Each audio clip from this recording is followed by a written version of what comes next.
Welcome to the Table Podcast, where we discuss issues of God and culture, brought to you by Dallas Theological Seminary.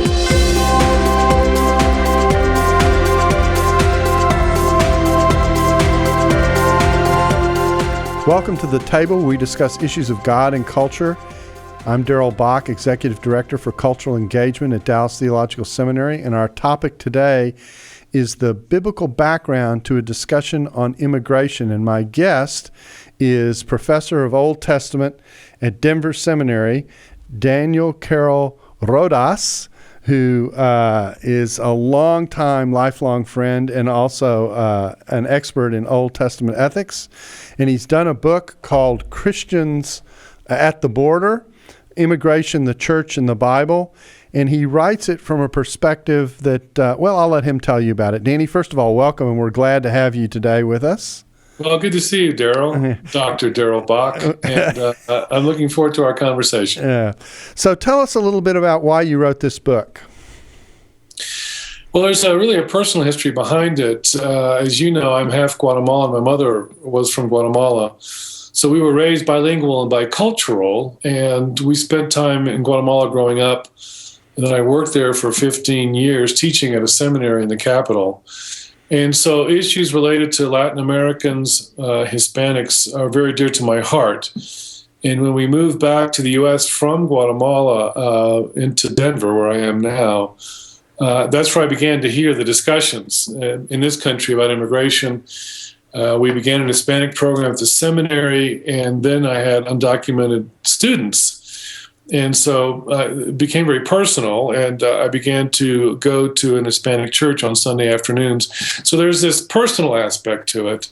And then the biblical aspect is I would hear Christians who would have a conversation, but it wasn't a Christian conversation about the topic, really. And so that's what drove me to write the book. You have this first edition. It's now out in its second edition. Well, and the topic of the book has kept you pretty busy, hasn't it? I mean, you've done a lot of speaking on this around the country.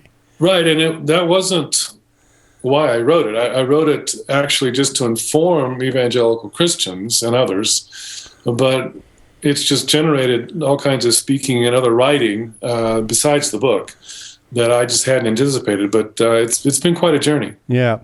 So let's talk a little bit about the book. You said that the discussions that you sometimes have aren't particularly Christian. Why don't you elaborate what you mean by that? Well, I would talk to people who claim the Christian faith, but the conversation would be about the economics of immigration, which is important, the social impact of immigration, legal implications, all these things, which are issues you need to get to.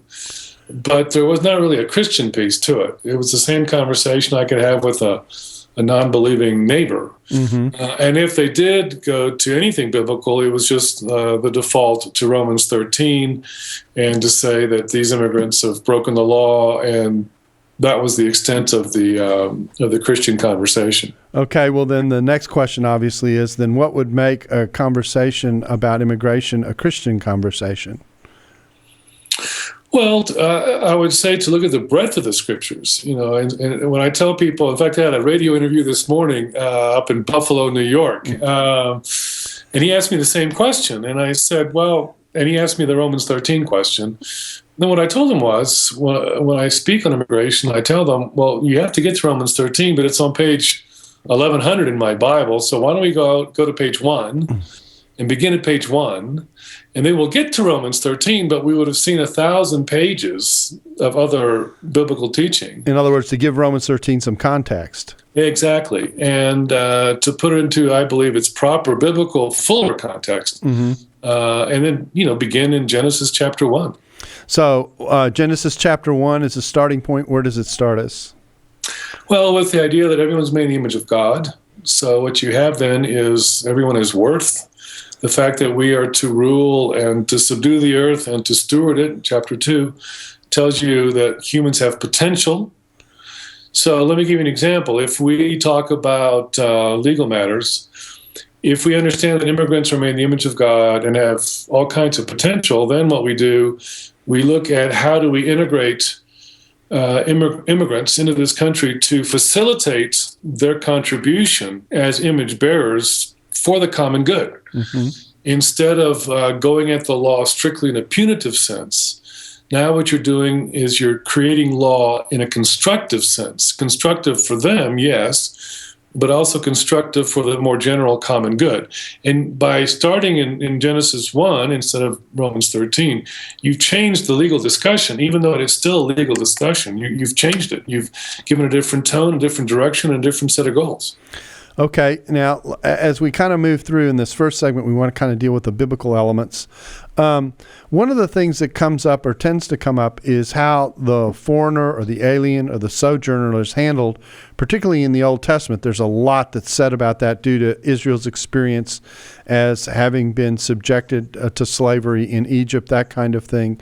So let's talk a little bit about that, and I want to put a particular view on the table for you to discuss, and it is the idea that when we look at the terms of the Old Testament, we get distinctions in how these terms are used, and that one can discern within the Old Testament the categories that would, in effect, translate into legal or illegal alien, and make a distinction that way. How do you see those kinds of efforts, and what do you think is going on in the Old Testament? Well, I can appreciate the effort or the perspective. I think it's misplaced. I think it's trying to put the modern distinctions back into an ancient world. You do find different terms for the foreigner in the Old Testament, but it's not based on legality. It's more based on whether they are adapting to or even want to adapt into the host country, in this case Israel. And they're actually different terms. And so the legislation that you find that is the constructive, positive legislation in the Old Testament is directed toward those who are coming in looking, we would say, for work and a new life. We think the other term, the more negative term, would be maybe like the merchant classes that would come in, the traders, things like this, who really weren't interested in living there. They were interested in commerce or something. We're not really sure. But the bulk of the legislation is legislation directed at vulnerable immigrants who've come in. Those who are looking for work, who are looking for protection and food. And so what you find are a set of laws that are meeting those vulnerable aspects of their life. And you've argued that this concern that we see in the Bible, we tend not to see in laws in the surrounding ancient Near East, that this is something that's particularly distinctive to the Old Testament, that shows the heartbeat and concern of the Old Testament for the dignity of the person and honoring that dignity. Is that right? Right. Now, you find immigrant peoples in other nations. I mean, but this would have been the result of war. For instance, when Judah, after the fall of Jerusalem, and thousands are taken away into Babylon, well, they become immigrants, right? We would now call formally forced migration. So what you have in the ancient world are a lot of forced migrants from, wars, for instance, that have been brought in to work usually. But there's not really legislation for them. Which is a different kind of thing. And so this is where the Old Testament's very unique, and it's grounded in Israel's particular story of their own slavery in Egypt, and it's grounded ultimately in the person of God himself. And we can talk about that if you want, but the key passage there would be Deuteronomy 10, verses 17 to 19 would be where it's grounded in God himself. Okay, now as we think about working with these categories and distinctions, the passage that I think is the most classic that many people are actually aware of is the law that allows the corner of someone's agricultural lands to be free for anyone to utilize. And it seems to me that in this category of the distinction that some people argue for, that if you were to look at a passage like that, it doesn't make sense to think through, is the corner of the field left open for the person who can prove that they have the right to the food, or is it left open for anyone who walks by who might have need? Well, I think that's probably the modern question. Uh-huh. I don't even know if it would enter into their heads. That's actually the point of asking the question that way. And the classic example, of course, is Ruth. You don't see Ruth coming across and going through some kind of immigrant, way station to move from Moab to Bethlehem. But what you find her doing in chapter 2 is working in the fields. And so it's precisely your point. Were there distinctions made in Israel? Probably. Were there some kind of control measures? Perhaps. We have no record of them. So to try to build a case that some do on this legal-illegal distinction is really to read back into the text what we do versus what would have been done in ancient Israel. So you'd be suggesting that be an anachronistic kind of reading of the text? Yeah, I can see another book on your desk there. That particular professor is one of the ones who argues the way that you're talking about. And we do have, for instance, archaeological evidence for Egypt's eastern frontier, where they would have a series of forts to control the coming in and going out of people coming in for food. Of course, Abram in Genesis 12 is an example of this. And we see very clearly on Egyptian reliefs how they made distinctions ethnically, color. You can see this when they depict people. They'll do it by their color, they'll do it by their facial hair, they'll do it by their dress, all these kinds of things. So they're very, just like today, we're very sensitive to people who are different, and they're actually portraying them in their texts and in their reliefs. But those kind of distinctions and markers and forts and all this kind of stuff, we don't see in ancient Israel, as far as we know. So that might be telling us that it's moving in a different direction. Interesting. So we come to the New Testament. There are probably two sets of texts that are important to talk about. One would be just the general teaching and approach of Jesus, and of course the other is the very much discussed Romans 13. So let's take those in turn.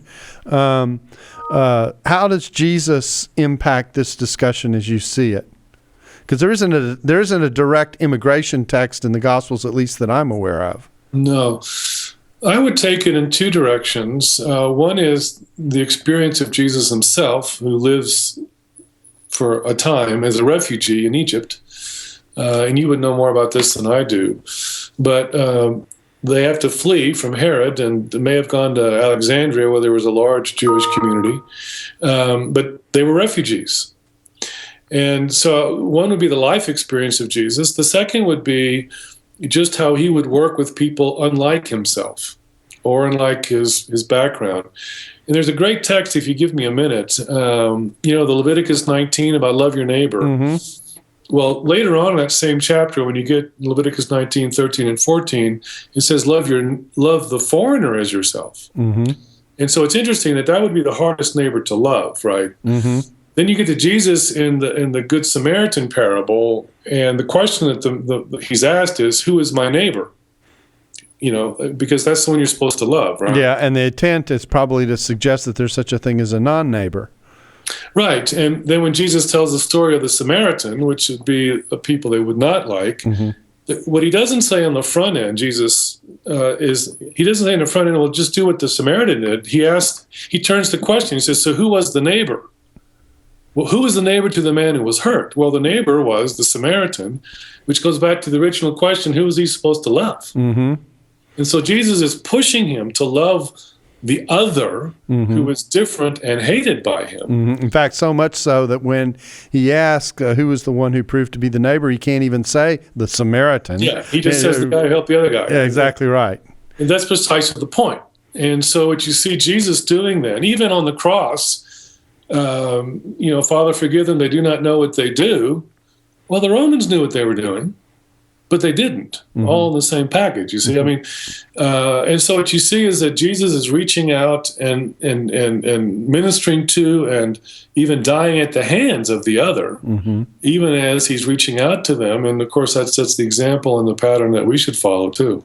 So that brings us to the Romans 13 passage, in which I think the common reading, and I don't think it's a very difficult reading actually, is the idea that we have a responsibility to submit to the government and to obey its laws. And so the emphasis becomes on obedience. How does everything that we've talked about put that text in a context? I'd say in at least two ways. One is the question that people don't tend to ask is if it's a good law or not.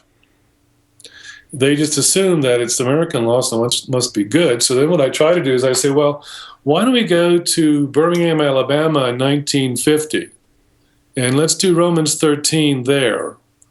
Why don't we go to Birmingham, Alabama in 1860 and do Romans 13 there? And now you begin to see that Romans 13 is a little uncomfortable, because now it's a very cruel, hateful, even murderous law.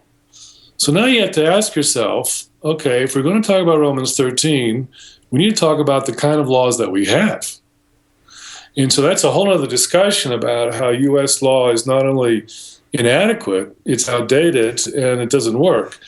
Then what I try to do is I tell, so for many people, that's the first time they've even thought about that. But then I say, look, in the U.S., one of the wonderful things about this country is that we can change laws that we don't agree with. And we do this all the time, whether it's the school board or whether it's, housing. We're always changing our laws.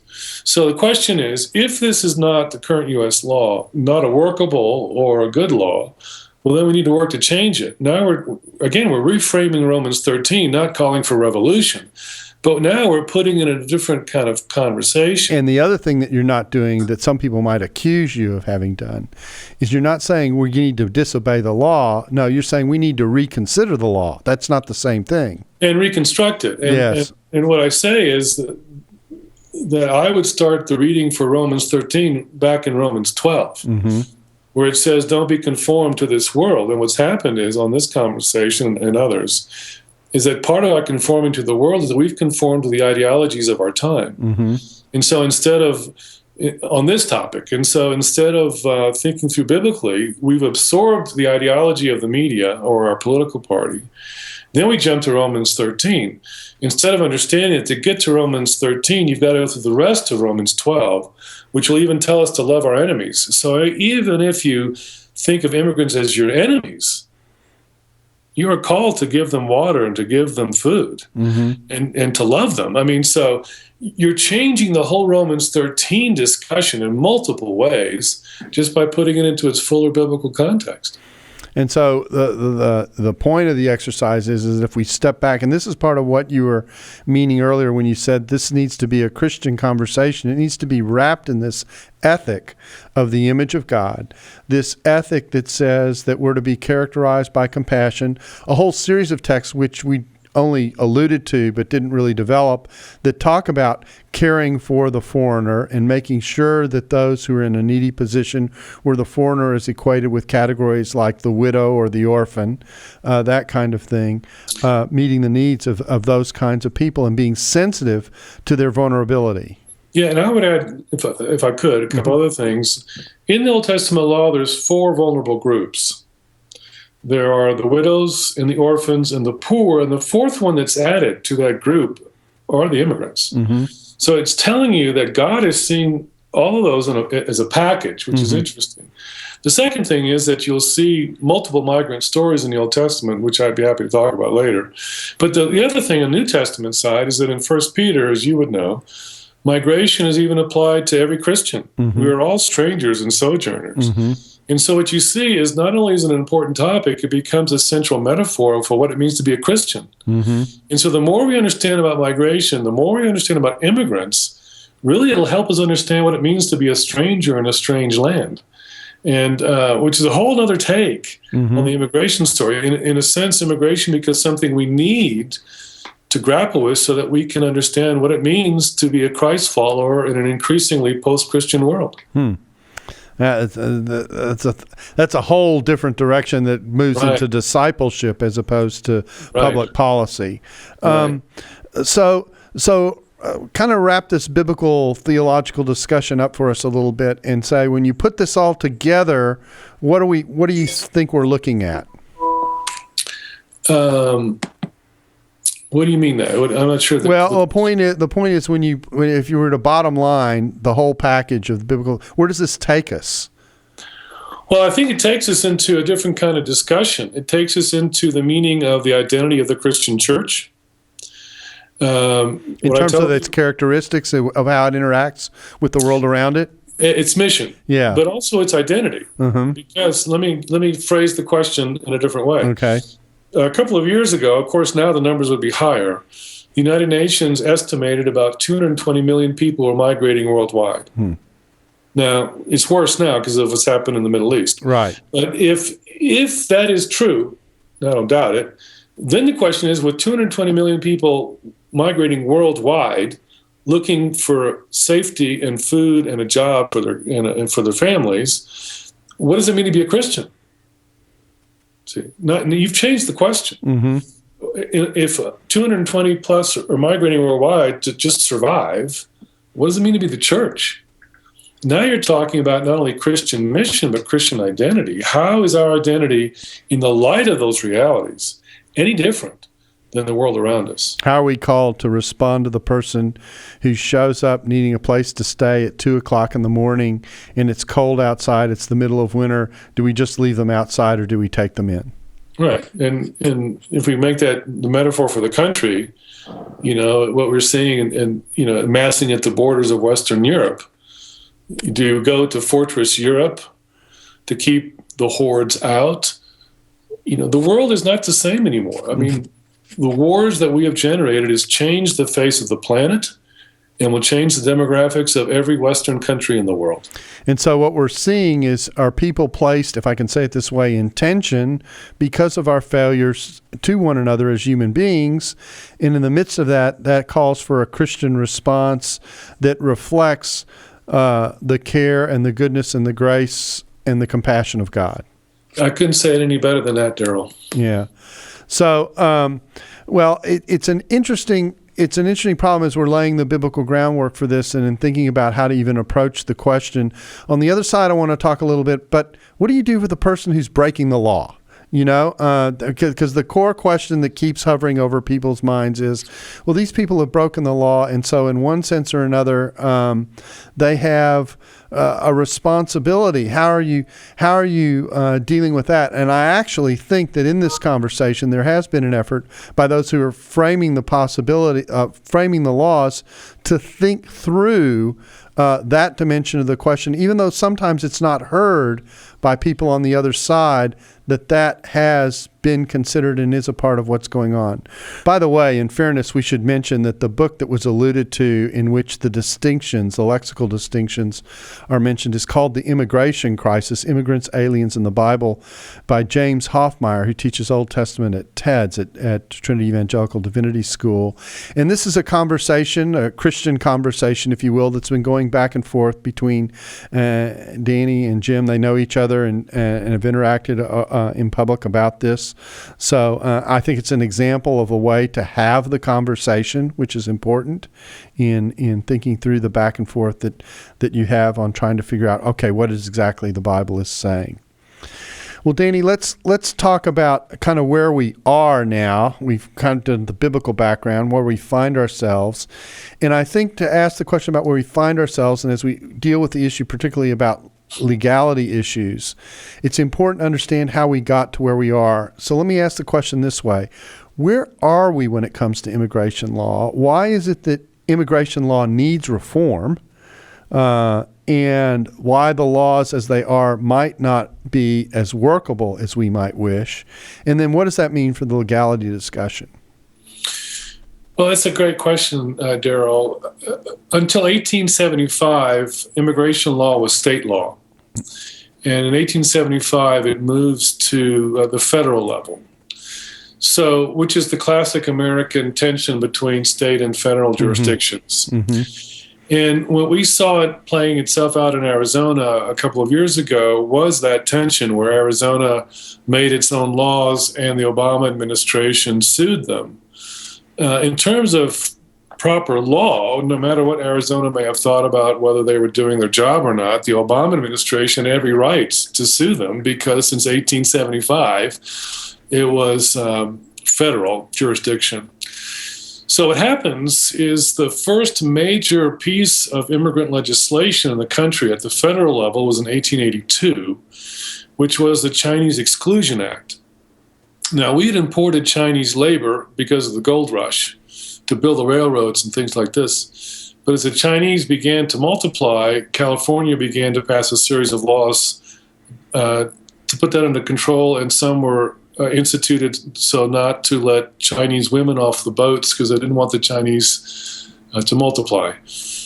So in 1882, it's the Chinese Exclusion Act, which kept almost all Chinese out of the country. And even if you were born here but of Chinese descent, you are not allowed to be a citizen. And that law was in place till 1943. What you also have is, as the years go on, going into from the 19th to the 20th century, as we begin to develop a series of quotas. Some were based on,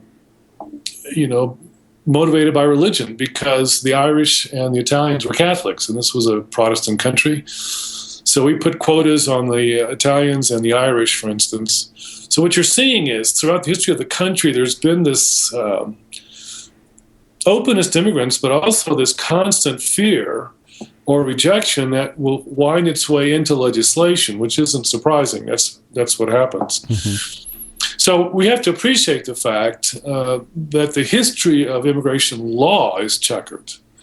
Now, what most people don't recognize is that today, versus immigration law quotas by country of origin, which was 100 years ago, now it's by certain quotas of different categories. And so, for instance, if we talk about unskilled labor, the national quota per year is between 5,000 and 10,000 people. Well, that's just ridiculous. You probably have 5,000 or 10,000 people within 25 miles of the seminary that are undocumented, working in the restaurants and cutting grass. But what you're seeing is a quota system that was established years ago that doesn't match economic need, and that it's too politically charged to even touch the quotas. Another thing that people don't understand about law, now I'm moving to the legality piece, is that U.S. law is about entry. So if you get into this country, the law is nothing for you. There is no way, if you're here undocumented, there is no office to go to, there's no fine to be paid. There is nothing that you can do to legalize your status under current law, because the law is about entry. It doesn't really contemplate you being here unless you've come in properly. So what happens then, the only thing that U.S. law contemplates is deportation, and this is what you're hearing in the media, you see. So what you're seeing is the law has nothing for the 11 to 12 million people who are here undocumented. There's nothing they can do. Even if they've been here 3 generations. If you're born here, you're a citizen. Mm-hmm. It's the first generation, you see. So what you have, and I know families like this at the church I go to, is that you'll have the parents and one of the children who came, in this one particular family I know, the boy came when he was 1 year old with the 2 parents. Well, now he has 2 siblings. So it's a family where the parents and the oldest child, he's now like 12, are undocumented, but the 2 younger ones, 5 and 9, let's say, are U.S. citizens. And there's nothing that the U.S. law can do to help them. If they went in, what you would face is a breaking up of a family. Well, that's what happens. Yeah. Another thing that I hear, which again is a misrepresentation, this whole, one particular candidate in particular was talking about anchor babies. Well, what most people don't realize under current law, if you have a child here, that child can sponsor you when that child reaches 21 years of age. That's not an anchor baby. There's 21 years of wait time before that person can even sponsor their parents. So the whole anchor baby thing is kind of a red herring, because it doesn't help the parents at all. So part of the problem and part of the issue that you're raising in saying that our laws are problematic is that they actually aren't structured to deal with the reality in which we find ourselves, that we've got millions of people here, that it would make all the public policy sense in the world to get them assimilated into our culture and to have their status be established and determined rather than to leave them in this no man's land that they find themselves in. Exactly. Another piece that most people don't realize is that 40 to 45% of undocumented immigrants came in legally. Mm-hmm. They came in on tourist visas. They came in on student visas. that came in on short-term worker visas and then just stayed. So even, the entry wasn't controlled. I mean, fully, because full control, which current law doesn't contemplate, is they would track you once you were in. Mm-hmm. But current law doesn't do that either, really. Well, and so what you have then is 40% of the undocumented population actually came in legally. That's interesting. I hadn't thought about this ever in this discussion until you just mentioned this. But I remember when we came into Scotland as students, as aliens, that's what the British called foreigners. Sure. 6 months into our stay, we got a visit from Bobby's. And they were just checking out if we were properly there with the right papers, et cetera. And they were doing their job in terms of control. And I really hadn't thought about that since it happened to us. And that's what was going on. Yeah, another thing that people don't realize, because the Hispanic population is so large, in the last 2 years, the largest numbers that are coming in are not Hispanics, they're Chinese. And so you never hear that in the media. Mm-hmm. We don't hear the fact that up to 15 to 20% of all Koreans are here undocumented. So you've got all these other stories that are out there that the media it does not know or doesn't follow up on. And what you're seeing, Darrell, is that this isn't kind of some kind of bullet point, 30-second commercial kind of discussion. It's a very complicated discussion, legally, historically, morally, economically, whatever way you want to go. And what's been said up to this point is not to say that you're arguing that Christians should support a view that breaks the law. You're saying the law is broken, if I can say it that way, and needs fixing, and we have a means within our system for fixing it. So we should think Christianly about how to have good, solid immigration policy. And a policy that would be flexible. I know you were going to get to this, but one of the things about the immigration reform movement, for instance, was to link the quotas to economic need, which makes perfect sense. Mm-hmm. So if you needed, a certain number of construction workers, you guesstimate how much you need for the year, things like this. Well, then it's a floating quota, and there's many quota categories. But what you would do then is that your quotas would fluctuate in terms of national need, which makes common sense, I think. It's good public policy, basically. Exactly. That's what you're talking about. Exactly. So let's talk about the proposal side of this. Okay, so we're thinking about this. We're trying to think about it Christianly. We're thinking about all the features that we're dealing with. We're thinking about the people who are here. Well, you've really mentioned two categories. There's the people who got here legally but have now overstayed their legal stay. I could think about it that way. And then there are people who just came in illegally. And so the people who are concerned about national laws will say, and with every right, our laws should be respected. We should have some regard for how those laws are enacted and overseen. So how does immigration reform propose to deal with those kinds of groups? Well, the immigration reform that was proposed by the bipartisan Senate group a couple of years ago was trying to meet all those issues. There was the idea of beefing up Border Patrol and organizing it better because it's still a mess. That was the border side. But as I've mentioned, now you've got to deal with the people who are already here, which current law doesn't really contemplate. Mm-hmm. So then the idea was to put into place a pathway to legal status. Now, what they did, because this is a whole other discussion, Darrell, is because the backlog is so long, they put in an 8-year period just to catch up with the cases that are on the docket now. Those aren't even the ones they don't have registered yet. Yeah, I mean, exactly. But the point is that you'd have to get registered. They give you a certain amount of time. And if you don't get registered, okay, that's on you. Yeah. But there'd be that 8-year period just to clear the backlog that we have now. That was the estimate that it would take to get through our backlog. Then they tagged on 5 more years. Now, what you're saying then is that if I were an undocumented immigrant and I had signed up for today, it would take me 13 years to do the right thing, to get the status. Yeah.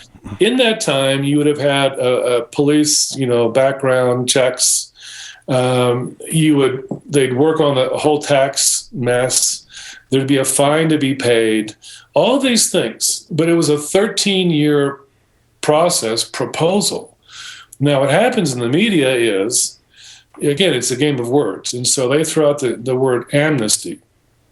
Well, I don't know how a 13-year period with fines and police back checks and all kinds of other controls, that is not in my dictionary definition of amnesty. Amnesty is you declare it and it's done.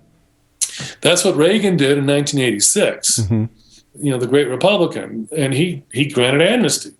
Amnesty is not even on the table in the immigration reform movement, but it's still the red flag word that people use because they go, well, it's the same as amnesty. And I'm going, no, it's not. But that's the word that'll trigger, the emotions of the voter.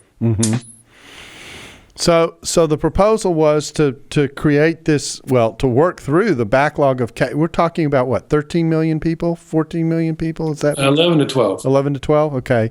So it's just going to take that long to process all these people was the thought. No, that's not even those people. That's not even those people. So the 5 years was those. Were the ones that were the 8 years are those that are in the system now that are still in process. I see. So they're in limbo currently. Yes. Okay. And so it's not the ones, that first 8 years was not the ones who would be signing up. They were just going to be signing up to begin a process that for them would not begin until 8 years later. Oh, wow. And for instance, in our current law, we have what's called family reunification. So if I'm a Filipino and I want to sponsor my mother and father, because even those numbers are quoted. So the worst, as far as I've heard, is the Filipinos. So only a certain amount of Filipinos can come in per year on this family reunification. The current wait time for the Filipino is between 21 and 23 years. So if I want to sponsor my mother and I put her paperwork in now, and she's 50 years old, I don't see her until 73. Yeah. Yep.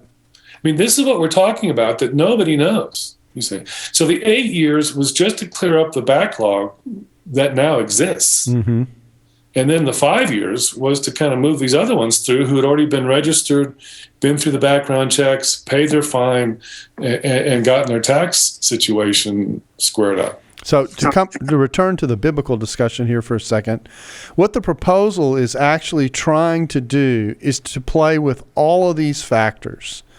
The legal factor, the Romans 13 factor, if you want to think of it that way. Right. The compassion factor in thinking through, we need to think about how to care for and assimilate these people, some of whom have been with us for multiple generations. That kind of thing. So the proposal was an attempt to touch all the at least the proposals that I've seen supported by some of the evangelical ethnic groups across the board, was an attempt to touch all the biblical bases in some ways. Correct. And that's why a lot of evangelical leaders supported the immigration reform that was proposed. But I think what the biblical piece would add is that you're not doing this top down only, like you're doing them a favor. At the same time, you're appreciating what they actually bring to the country. So now what you're doing is you're putting into plain daylight versus the shadows 11 to 12 million workers, students, children, moms, dads, that get their everything, most of whom live a life that contributes to the society and isn't a detriment to it. I mean, we tend to hear about the bad apples, but the majority of people that we're talking about don't fit in that category. If they weren't here on an illegal basis, you would think they were another citizen. Right. And, I could tell you all kinds of stories about that, but let me just touch briefly on the bad apples. I focused on Genesis 1 and 2, but Genesis 3 is the fall. So if you want a complete immigrant biblical thing, well, there's going to be bad apples. That's Genesis 3. It's just like if you were Anglo or African American or whatever, there's bad apples in every population. Why would we expect no bad apples in the immigrant population? Of course you're going to get them. But what happens is they get singled out and they get paraded as this is what the immigrants are like, which is just a false, caricature. Yeah, it's a serious gross generalization. Yeah, it is. Okay, so let's shift the discussion. I think it's important that people understand the way the proposal worked. So the question is, this looked like this is, you had bipartisan support. You had all the biblical bases being touched. What happened? It was the children at the border. That's the summer that 65,000 children or underage, unaccompanied minors massed at the border. And I can have a discussion on that if you want. I mean, how that happened. But it looked like we were a few votes short of getting that reform passed. But once that happened at the border, that changed the whole equation. And everyone backed off, or at least the number that we needed to get over the hump, so to speak, backed off. And what we think, because I was in Guatemala later that summer, was that, sad to say, we talk about human trafficking. One aspect of human trafficking is immigrant trafficking. And so the rumor that was in Guatemala when I was there, that they were saying that if you give us your children, because they're children, we can get them into the U.S. And so what you had were poor families sending their children with these coyotes up to the border, having paid several $1,000s each. And basically what the coyote would do is say, walk across, present yourself, and they'll let you in. Well, there is a law that allows children to come in if they're seeking asylum, but you've got to prove that, that you need asylum. So you had all these children or unaccompanied minors come across because they'd been told that this would work. And they came across, and then we put them in detention centers along the border because, once again, we were seeing where the U.S. law just didn't know what to do with them. And so that complication basically torpedoed the whole immigration reform bill that is now apparently dead. So, we're kind of running out of time here, so we've got to move a little bit quickly. But the last thing I think I want to talk about is just the tone of the conversation that we have here. Why is it you think this becomes one of the more emotional issues that people can discuss? Well, I think it's a fear of someone who's different, which is very human. And the biblical places I take people is Exodus chapter 1. Where you see the Egyptians who had once accepted Joseph and his extended family and the descendants, if you read the text, what scared them were the numbers. And so they put all these draconian laws into place to control the Israelite population. At individual level, just read the narratives of Daniel where, other advisors hate him because of who he is and his character, and they do things to set him up to be killed. So what you're seeing is it's a very human kind of thing. You're afraid of the outsider and how they will change the demographics of the country as you know it. You feel threatened by all of this.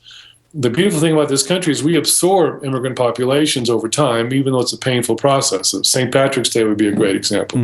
Where the Irish were despised when they came. My grandfather was Irish. And we had Irish ghettos in Boston and things like this. And I could give you stories about what we did to the Irish. But now we celebrate St. Patrick's Day. Well, that was a painful story 100 years ago. We're seeing the same with Hispanics. Whether you're talking about baseball, soccer, largely Latin. The food, the music is now being slowly absorbed into mainstream culture. So what you're seeing is the process that we've always gone through, but it's always been a very painful process. So Christians, I think, can bring a more positive, constructive tone as the country goes through that process.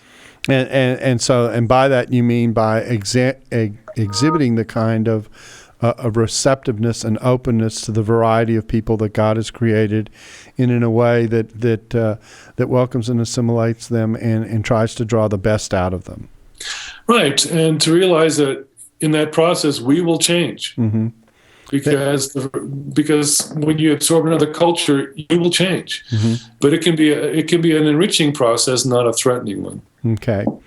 Well, Danny, we've covered a lot of ground in a short time. We've moved through the biblical backgrounds of immigration, and we've talked about a little bit why we are where we are. And it's hard to know exactly where this is going to go because obviously it's part of it's associated with the political process that we're in the midst of. But I do want to thank you for taking the time with us to sit back and kind of walk us through first the scripture and then kind of where we are and all this. And I know this is an important topic to you. It's become an important topic to me as well, because I do think that thinking through this Christianly and the whole mission aspect of what goes on here and the potential for showing how God handles people is an important one. So I thank you for being a part of the table today and helping us with this. And if I could just put, a mention again about that book, it's called Christians at the Border, Immigration, the Church, and the Bible. You can get it on Amazon.com. The second edition is the white cover, and it would cover all of these things in much more detail.